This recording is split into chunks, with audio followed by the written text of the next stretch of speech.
With Berg. You know what we should do? We should like, come back and say, with that gangster rap, come back and say, you're listening to the Duva Christian Hour right now. Have people freak out. But seriously, we are back with a guest. Yes. And this is Howard Stephen Berg. He's listed in the Guinness Book of World Records, if I'm reading this right, for reading more than 25,000 words a minute and writing more than 100 words a minute. Welcome to the show. Welcome. You are live. Thank you so much for having me. Absolutely. Okay. Gotta ask. What? What you all gotta First ask? thing I see when I see this, because okay, you're reading 25,000. I'm reading 25,000 words a minute, okay, and you're writing more than 100. How they must ask for proof? How do you prove? Well, that's what I was gonna say. Does a Guinness inspector come there with a stopwatch and, does he ask you start the plot? watching and clock you? I mean, did they ask you the plot? I mean, because you could just move your hand and pretend you're reading. How do they actually know you've read it?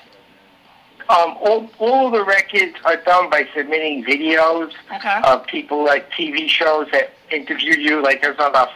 At the time, I had 5 news shows that had tested me in different cities and 5 different newspapers that had tested me in different cities. So there's actually 10 different tests, and I had it all documented. Okay. And so that was actually more than most records. Most records just have one show or one article that they submit as documentation. Okay. They don't really have inspectors that go anywhere. Oh. So you're kind of on your own, and you have to provide a sufficient amount of proof that they'll consider putting your record in the book. If you can't do that, they won't put it in the book. What is the proof that you submit? Okay. Because for the readers out there that maybe can read fast. You know, I mean, because I'm sitting there. Somebody wants to challenge you. Because if I'm saying, if I can read, I can sit there and say. The way we know is that I have a school, and we had a 19-year-old pass the bar exam using this technique.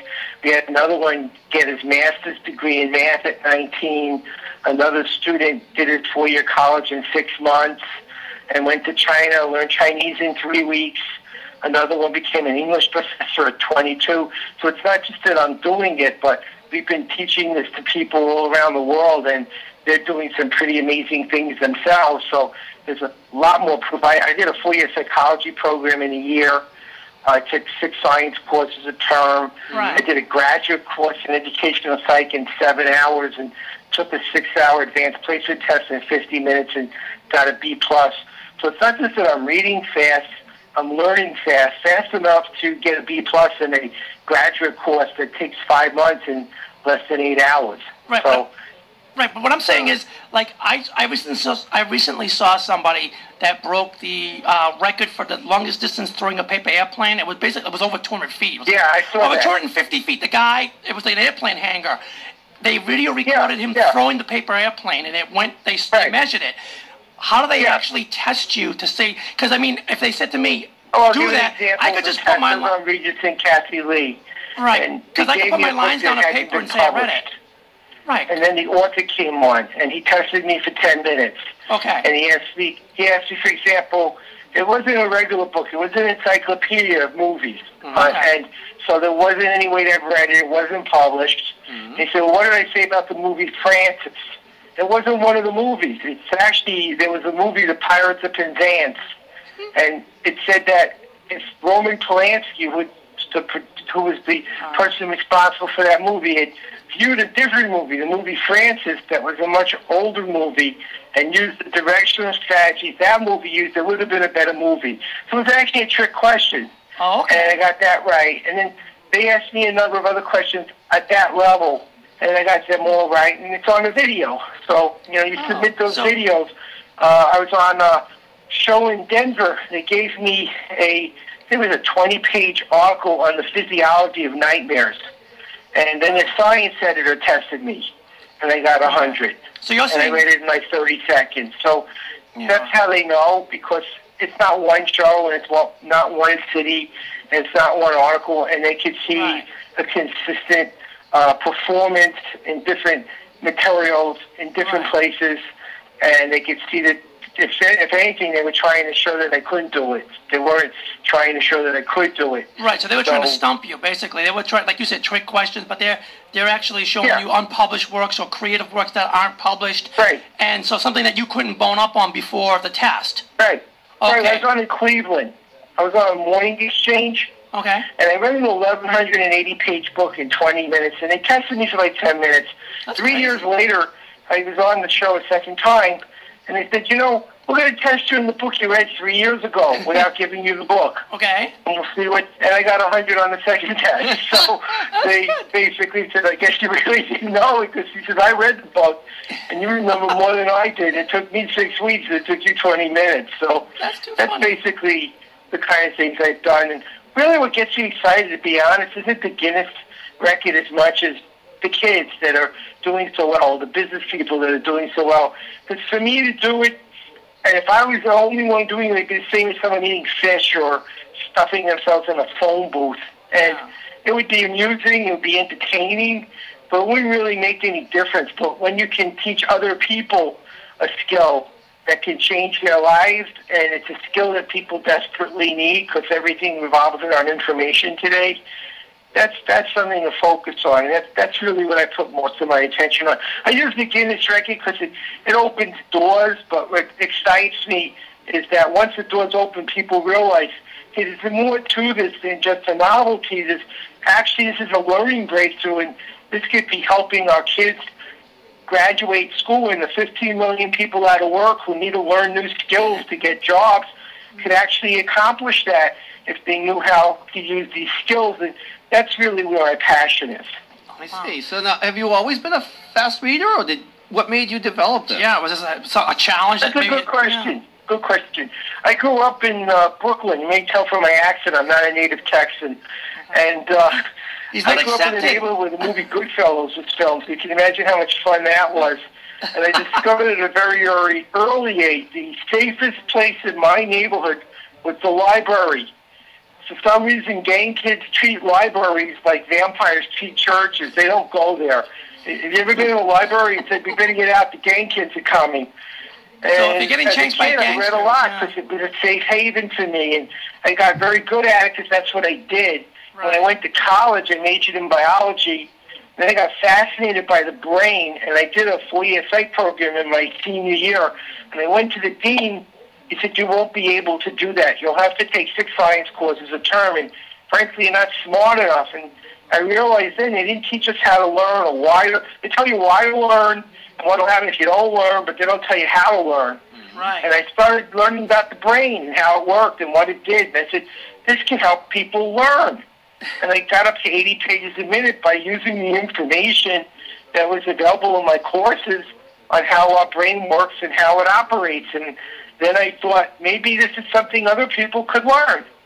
And I started to teach it, and I found that the same things I was doing, others could do. Maybe they wouldn't get the world record, but if you went to, I worked with Peyton Manning, and he saw me with him and Justin Timberlake for Sony. If you wanted to learn how to sing, you might want to go to Justin. If you wanted to learn to play football, you might go to Peyton. Not because you expect to out-sing Justin or outplay Peyton, but because they're the best there is in their industry. Mm-hmm. And when you go to an expert, you get better at what you do. And that's really what I promise people. They're going to get better. They're going to go at least 100% better in 4 hours. They probably won't go as fast as me, but if you could double the speed at which you could learn for the rest of your life, can you see how it can help you to be more successful? Absolutely. Absolutely. And with all the kids out there, if you're getting chased by gangsters, go into the local library. You're safe. Yep. I like that. It was a safe play. I mean, have you ever been in a library or a bookstore and looked around and saw a bunch of kids that are ready to go crazy? And no, they don't want to be seen in those places. And for me, that turned out to be a good thing. It's like kryptonite. If you'd like, I could actually give our audience some strategies. They can actually start doing it now. All right. Can you give us an example of what your technique is? Is it sure. just because people have heard of the speed reading, right? The one that she's gone now, Evelyn and whatever. Evelyn Wood. Yeah, still she's gone. Yeah, but she still, was the pioneer in this. Record now, that company, the owner of that company is a close friend of mine, and they liked what I've done because I found some solutions to problems that used to have. And in speed reading, you had to always do it, or you couldn't do it ever. And I found a way that you can turn it on and turn it off if you want to. So if you're reading a novel and relaxing, you don't want to finish in 5 minutes, you don't have to. And you can still read fast again. With the other systems, you either read fast or you can't read fast ever. Oh, okay. And that's not what people want. So I found the solution. I'll show you how it works. Let's say you're driving in your car. Yes. Okay. You're reading the road. Yep. And you read it in 4 directions, front, back, left, and right. Okay. And you're watching your instruments, and you're watching the road signs, and you're watching for road hazards. Yeah. And you're talking on the phone in some places, and you're playing the radio, and there's people you're speaking to in the car, all at the same time, going maybe 60, 70 miles an hour. Okay. You go to a book, it's 200 words a minute. That's the actual average speed for people. About 200 words per minute is average. And after you read for a few hours, you put the book down and you don't know the name of the book and who wrote it 10 minutes later. Why are these two so different? And that's the secret. The secret is when you're driving, you're seeing a movie. Everything in your head is processed like it was a movie. When you're in a book, you hear a conversation like someone was talking and you hear one word at a time. And so what we've learned to do is to teach people how to see a movie when they're in a book, the way they see when they're in a car. And can you see how immediately, just by reading more visually, just like driving in a car, you'd be able to process more, be more efficient, and retain and understand it better. And that's the secret. And then, of course, there's more technique involved, but I can share some of that with you as well if you'd like. Absolutely. Okay. Go for it. Yeah, why not? Okay. What I'd like our listeners to do after we're done, after your show's over, get a book. Get a book, preferably a nonfiction book. Okay. Preferably a book you read already. Something where if you read it right now slowly, you wouldn't be confused. We want to make sure the only thing that could confuse you is you're going too quickly and not because the book is too confusing without any speed reading added onto it.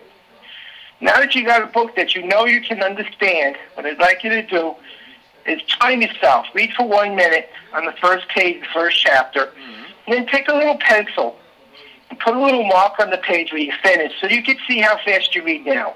Okay. And then here's how you're going to get quicker. I want you to take your right hand, and I want you to move it across the page from the left to the right margin, all the way across, and have your eye following your hand, moving as quickly as you can comprehend. If you don't know what you're reading, it's too fast, slow it down. If you do know what you're reading, see if you can go a little quicker and still understand. And when you can't, drop it back down a little bit to where you could understand. So you've kind of found that sweet spot where you're at your peak speed. Okay. And now I want you to go back to that page where you started, and again, read for 1 minute as fast as you can understand using your hand. And you'll be amazed. You're going to go 10, 15, maybe even 20% further with that one simple change, because using your hand is going to make it a more visual experience for you, and that alone is going to increase the speed. Of course, it takes a few hours to go 100% or more, but here's a good place to start, and it doesn't take very long. Oh. So it's visual. Like you said with the driving, it's visual. Yes. Right. Okay, so it's more visual. Yeah, we're using our eyes to listen to a book. Right. Using your It's a little person talking in your head. And when do you use your eyes to hear? Only when you read. And that's what the problem is. It's not an efficient way to use your eyes. Your eyes are meant to look at things, not listen to things. Okay. So when we learn to read by seeing instead of listening, which makes total sense, our speed goes up. And fortunately, it's so simple to learn that people have no trouble doing this. I've had people as young as 6th grade doing it on a regular basis. I've had younger, but I usually recommend 6th grade and up. My grandchildren did it in 3rd grade, but they had 6th grade reading, and one got to 770 words a minute, the other got to 370. And remember, adults read too, and they were 9 years old. Because I'm an avid reader. I love to read. So you're going to try this? You're going to have to try this. Of course, 90% of my reading. I'll tell you what, after the show, you have my email address. Send me an email, and I'll give you a complimentary link to my program that the people listening can also get. And you'll be 100% faster in 4 hours, and then you can tell everyone how it works. But That's how easy it is. I'll give it a shot. Just give me 4 hours. I'll get you 100% quicker, and you will know what you're reading. I'm just letting you know about 90% of my reading's in the John. Just letting you know. Doesn't matter where you're reading. That's my safe house. You could read quicker. It's really not difficult. That was the whole point of this. If the solution was harder than the problem it was going to solve, it just becomes a new problem. Well, when the gangs are chasing me, I run to the John, and I do my reading in the John. Okay. And again, I do a lot of reading there as well. I read everywhere, but yeah, that's an easy place to read. Okay. And a lot of people do their reading there, and that's fine. You know, what if you could get twice as much, 3 times as much done in that short amount of time each day? How much more would you learn each week? And at the end of the year, can you see how much more knowledge you would have and how much more of an advantage it would give you in your life? How many books I would cover. Just talking minutes a day. Yeah. Now, to switch subjects a little bit, because it does say you can write more than 100 words a minute. Now, that's right. Now, that I can see them testing, because it's actually something they can see, as opposed to testing you because you've read it. Do they? No, they can test reading. They can see how many words are on a page. Right. How many pages did you read? Right. And what I'm saying is, they ask questions. Did you get them right or didn't you get them right? Exactly. So there are ways of doing it. Right. I've done that. Right. And you've explained that, but now with the writing, that I can see because they just say, "Show me what you've written." So that's easy. On the page at the end of the minute. Is how many were on when you started? There was nothing. And a minute later, there's 100, 120. Right. And yeah, you're correct. Right. So now, you know what? Reading and writing are very similar. Reading is input. You're taking knowledge outside, inside. And writing is output. You're taking knowledge inside, outside. Right. Reading is more mental, and writing is physical. So I totally understand that. Right. But what I want to know is, when they test you on the writing, I assume it's the same as when you type. They go by how many words a minute you type. I'm sure it's the same way with writing. Do they count penmanship, spelling? How do they grade you on 100 words? Well, it's more on a typewriter. I don't really do that with a pen. I type faster than I can write with a pen. I'm the same way. I have a funny story with that. I could type like 125 words a minute. Now I'm writing 100, so I'm creating it, not just typing. Right. So I told my sister I type 125 words a minute. She says, that's very good. She says, I do 175 in Portuguese. So I was like, okay, you win again. Because I'm about 45 to 50 words a minute myself, and I'm the type of person, when I'm writing an email or a letter, I'll talk while I'm typing it, and I find that I'm typing it as fast as I'm talking. So I know I'm at a good speed.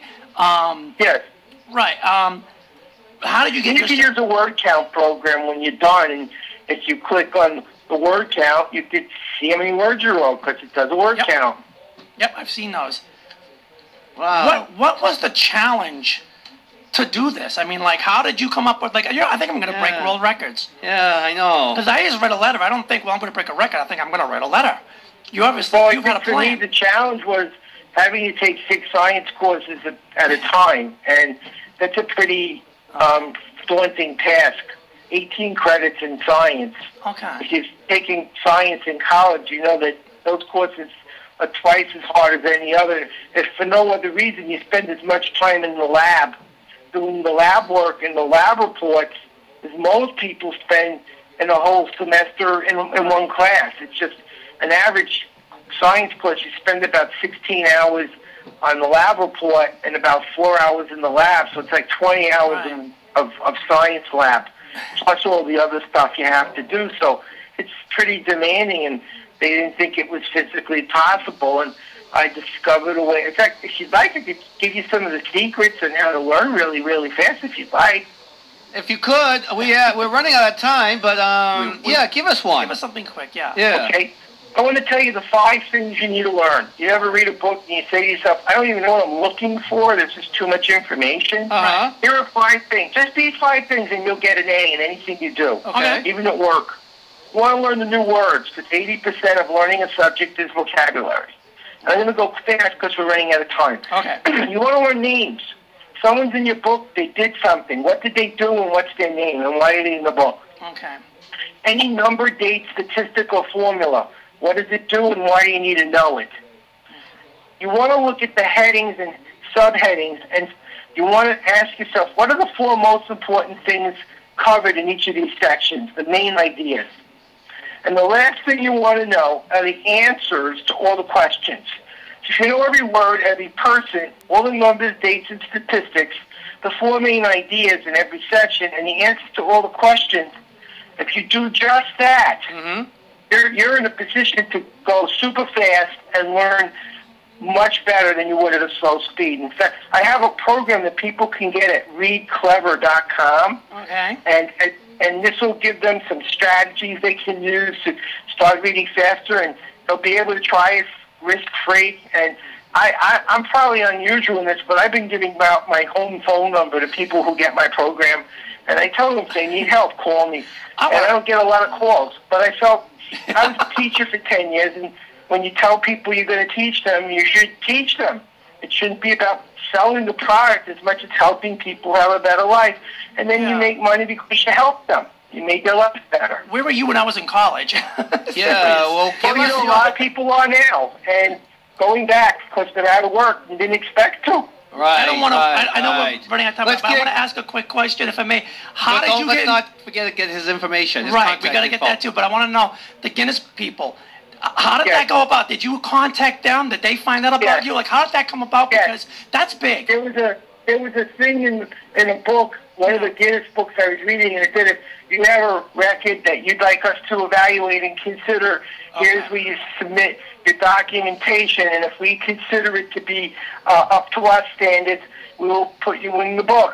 And I submitted it like anyone else would, with the videos and the clips from the different newspapers. Right. And they evaluated and said, hey, 10 different places, 10 different experts have tested this guy, and they all said it was legit. Because you're not going to get 10 reporters in 10 different cities to all help you get a record that's not legitimate. They can't all be your friends. Right. So you took the initiative basically, and then once they found out you were legit, they made the initiative to come out and see you, and then they set it up. They never do. They really, really don't. I mean, 99% of what's in that book was done the way I described, except most people don't have that many articles or videos. They'll send that, like the guy with the plane will send the one video that he had, and somebody else will send the newspaper clipping, and that's it. And I had 10. I can tell you one thing that was really funny. Normal. I tell you one thing that's really funny. When we discussed you before you were on the show, we actually thought you were going to be like the FedEx guy and talk a mile a minute. And wonder if we could keep up with you. And it's funny. That's the one thing you're actually slow at doing is talking to us. You talk regularly or even a little slower. I can actually understand everything and it's fine. But it's like we were expecting the FedEx guy from the commercials to be talking and trying to catch up to you. And it's like it's the opposite of what we expected. So I think that's No, I'm actually 10 times faster than he is. Oh. At his top speed, I'm 10 times quicker. If I spoke, then I would be going back to using my eyes to hear, and that's what slows everyone down. I'm actually going at a much higher speed because I'm seeing movies in my head as I'm reading, and I'm remembering the movie. Can you actually give us a quick example of something you say fast? I can give you a quick example of how it works in my head. Yeah, I'm going to give you something to read. I'm not going to tell you what it means. You won't know what it means. And I'm going to give you one word, and it'll instantly make sense. This is an easy thing to do. If possible, you could do it at home, but you could always go someplace else if it's necessary. Beware of overdoing it. This is a major mistake and may cost you quite a bit of money. And right now, you really have no idea what I'm talking about. Watch what happens when we add one word. And this word has what's called schema. And that's the magic to reading. When you know how to use schema, you can read super fast with understanding. Here's the word, laundry. Laundry, this is an easy thing to do. If possible, you could do it at home, but you could always go someplace else if it's necessary. Beware of overdoing it. This is a major mistake and may cost you quite a bit of money. Now you know exactly what you're reading and hearing. I teach people how to go quicker, like a movie, and where to find the words that unlock the meaning, like the word laundry did just now. And when you combine the psychology of how the brain understands what it's reading with doing it faster, you could see how it would be fairly simple for anyone to go quicker and still know what they're reading. And it takes about 4 hours for an average person to go 100% faster with good understanding. Oh, okay. Okay. How do they find you? How do they find you and all this good stuff? They can go to readclever.com. readclever.com, www.readclever.com. And again, they can try it risk-free. If they need help, I'll help them. And very few people need help. I made this so simple that children are doing this in 6th grade effortlessly. I had a 90-year-old last month in Denver take my class. So people say, well, maybe I'm too old. No, they actually said that reading helps to keep your brain younger. As you're aging, it helps to offset dementia and Alzheimer's. They actually did studies on this. So you're not too old. It's so easy a caveman can do it. 90, you're not too old. So easy a caveman can do it? All right. All right, well, you send me an email, and I will send you a link to the program so you guys can try it for yourself and see just how easy it is. Everything I said is so simple that I'm willing to do that because I know how you're going to react. You're going to go on the show and tell people, this was amazing. The guy was telling us the truth. I went 100% faster in 4 hours, just like you said. Well, if I go to Texas for the reality show, maybe I'll pop it and check them out. All right. All right. Thank you, Howard. Thank you for being on our show, Howard. It was really interesting. Thank you for having me. I always love being on, and helping people is important. When you have the ability to do something to make people's lives better, there's a responsibility to do it. I agree. Okay. And thank you so much for being on the show.